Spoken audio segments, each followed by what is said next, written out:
Security Council of the United Nations, as it currently exists, harks back to a period in world history which no longer exists. The geopolitical realities of today are not reflected in the Council. The Council has, in recent years, been progressively unable to take the decisions necessary in order to assist and support the strengthening of international peace and security, largely for geopolitical reasons. The Security Council of the United Nations, as it currently exists, harks back to a period in world history which no longer exists. It was formed, as you know, in the immediate post-1945 era.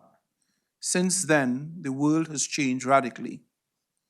The geopolitical realities of today are not reflected in the Council. And there are those who claim that the Council is in urgent need of democratization. The fact of the matter is that the Council has, in recent years, been progressively unable to take the decisions necessary in order to assist and support the strengthening of international peace and security, largely for geopolitical reasons. The geopolitics, the global dynamics of the geopolitics gets imported into the Council, and that results invariably in the use of the veto by one or the other party.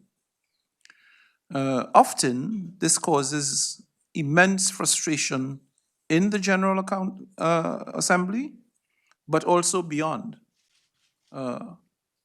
In a key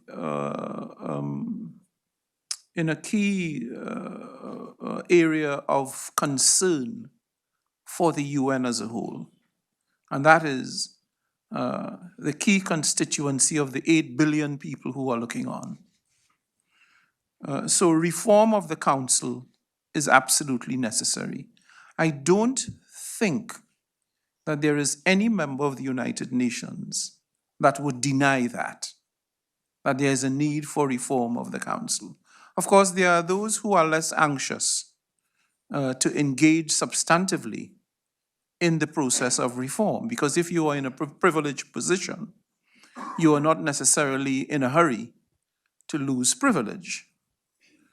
But I think it is well appreciated that the old formula, the existing formula, is woefully inadequate. And in the interest of the system as a whole, of the multilateral system, and of the ability of the United Nations to discharge its mandate, reform is inescapable. The question then becomes, what is the formula by which this reform would take place? And that is essentially the stuff, the core of the negotiations. Unhappily, I don't have exciting news for you, because the actual negotiations, while there is a decision and there is an apparatus to engage in the formal negotiations for reform of the Council,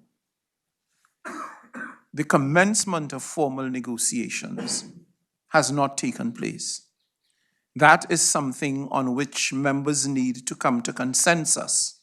And there is no consensus as of now as to when that process should begin. What is happening at the moment is that members are engaging in a discussion on what the elements of the reform might look like.